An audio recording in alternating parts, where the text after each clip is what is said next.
अभी भी आप गूगल मैप में टॉप 3 पे नहीं आ रहे हो तो कैसे आएगा लीड्स आपके बिजनेस के लिए। तो आइए जानते हैं कि आप कैसे गूगल में टॉप 3 टॉप 5 के अंदर आ सकते हैं, है ना। तो बेसिकली आप सभी जानते हो कि गूगल मैप आज के टाइम पे कितना इंपॉर्टेंट है। किसी भी चीज़ को अगर कोई भी खोज रहा है कि हमें नियर बाय जैसे कोई रेस्टोरेंट पता करना है, कोई कोई शॉप पता करनी है, तो सबसे पहले लोग गूगल मैप में जाके सर्च करता है ना, जिससे उसके पास वहाँ पे रिजल्ट्स आते हैं। करीब 10 से 15 बिजनेसेस आते हैं और जो ऊपर के 3 से 4 बिजनेसेस होते हैं लोग सिर्फ उसी पे ही टाइप करते हैं ज़्यादातर। ठीक है।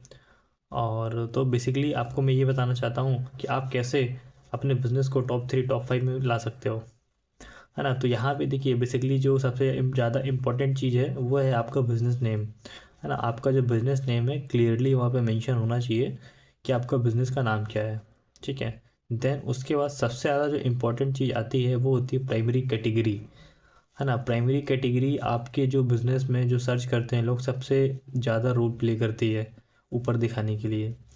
तो अगर आपका जैसे कोई बिज़नेस है कि कोई सर्विस बेस आप बिज़नेस कर रहे हो, जैसे सपोज़ कि आपका एक स्पोर्ट्स शॉप है और आप ये चाहते हो कि लोग अगर कोई भी सर्च करे मैप में जाके तो मेरे को उन उन लोगों को मेरा प्रोफाइल दिखे।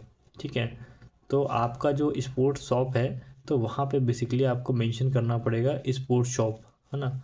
और उसके बाद उससे रिलेटेड जो सब कैटेगरीज होती हैं उसको वहाँ पे मेंशन करना पड़ेगा, जिससे कोई भी व्यक्ति अगर आपसे कैटेगरी रिलेटेड कोई भी चीज़ सर्च करता है तो उससे आपका बिजनेस ऊपर अपेयर हो।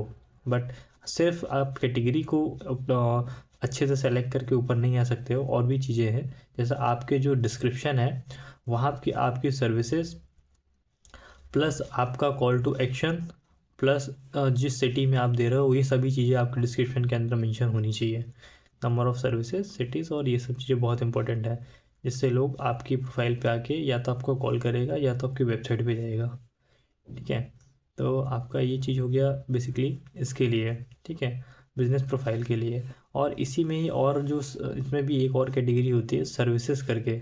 सर्विस एरिया हो गया, सर्विसेज हो गया, हाँ। तो जो सर्विसेज करके जो सर्विस है वहाँ पे आप एक एक करके जितनी भी सर्विसेज आप प्रोवाइड कर रहे हो, जैसे आपको मान के चलो कि आप डिजिटल मार्केटिंग एजेंसी चला रहे हो, तो आप वहाँ पे जाके आपका एसईओ का, वेबसाइट डेवलपमेंट का, सोशल मीडिया मैनेजमेंट का सबका सर्विस लिस्ट कर सकते हो। और वहाँ पे आप जो उन सर्विसेज का जो डिस्क्रिप्शन डालोगे उसमें आप city plus service plus call to action ये चीज़ें ज़रूर रखिएगा। इससे क्या है, जैसे लोग सर्च करते हैं तो ऊपर आते हैं।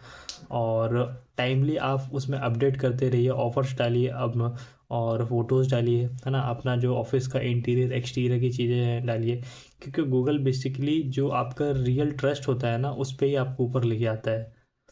और अगर और भी अधिक जानकारी आप इसी चैनल पे जानना चाहते हो या इसी अकाउंट पे जानना चाहते हो तो आप हमें फॉलो करके डीएम कर सकते हो कि जीएमबी ऑडिट। ठीक है, उससे फिर मैं आपको देख के बता दूंगा आपका अभी जो बिज़नेस है कहाँ पे स्टैंड कर रहा है और क्या इंप्रूवमेंट चाहिए आपके बिज़नेस के लिए। Thank you.